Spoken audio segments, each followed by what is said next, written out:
Hello everyone, কেমন আছেন সবাই? আজকে আমার ছুটির দিন, সময় কাটছে না, ভাবছি একটা ভিডিও বানাবো। তো দেখা যাক। আজকের এই ভিডিওতে মূলত আমি দাবা খেলার গুটিগুলো পরিচয় করিয়ে দিব আপনাদেরকে। সো যারা বেগিনার বা যারা নতুন দাবা খেলা শিখতে চাই তাদের জন্য এই ভিডিওটা। এখানে দেখতে পাচ্ছেন এই যে ফ্রন্টের যে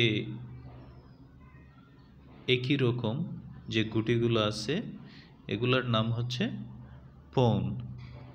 এই পন যেগুলো আছে এগুলার হচ্ছে আপনার ক্ষমতা কম, এগুলাকে আপনি খুব সহজেই ম্যানিপুলেট করতে পারবেন বা আপনাকে রক্ষা করার জন্য এগুলাকে আপনি ডাল হিসেবে ইউজ করতে পারবেন।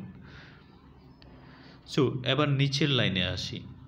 নিচের লাইনে যেগুলো আছে এগুলো হচ্ছে সবচেয়ে পাওয়ারফুল জিনিসগুলা। এখানে দেখতে পাচ্ছেন এই যে কোনায় আছে, এই কোনায় একটা, আবার এই কোনায় একটা সেম, এটাকে বলা হচ্ছে রোকস। রোকস বলতে মূলত বোঝানো হয় পাখির বাসা বা এই টাইপের কিছু, যেখান থেকে আপনি পাখির দৃষ্টিতে তাকিয়ে থাকবেন। এই যে রোকস দুইটা আছে এই রোকসগুলো নিয়ে কিন্তু আপনি পুরো বোর্ডের উপর কন্ট্রোল রাখতে পারবেন। সো রোকসের পাশেই দেখতে পাচ্ছেন হর্সের মতো, যেটা ঘোড়ার মতো অনেকটাই। সো এটার একটা স্পেশাল পাওয়ার আছে, সেটা হচ্ছে যে কারো উপর দিয়ে লাফিয়ে লাফিয়ে চলতে পারে। সো এটাই হচ্ছে হর্সের পাওয়ার, হর্স পাওয়ার আর কি। সো এই হর্সের পাশেই দুইটা আছে দেখতে পাচ্ছেন, এই দুইটা হচ্ছে বিশপ। এই দুইটার নাম হচ্ছে বিশপ। বিশপের কাজ কি? বিশপের কাজ হচ্ছে চার্চের সবাইকে তদারকি করা, সবাইকে সুপারভাইজ করা। সো এখানে দেখতে পাচ্ছেন দুইটা ক্রসের সাইনও আছে।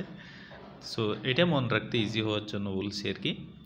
সো বিশপ এর মুভগুলা পরবর্তীতে দেখাবো। আমি জাস্ট এই ভিডিওটা বানাইছি হচ্ছে জাস্ট দাবা খেলার যে গুটিগুলার জন্য আপনারা খুব ভালোভাবে চিনতে পারেন।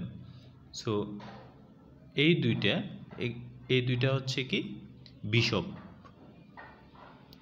এইবার মাঝখানের দুইটা দুই রকম, একটা হচ্ছে কিং আর একটা হচ্ছে কুইন। তাহলে কিং কোনটা? এই যে এটা দেখতে পাচ্ছেন এটা হচ্ছে কিং, আর এই পাশে কিংয়ের পাশেই যেটা আছে এটা হচ্ছে কুইন।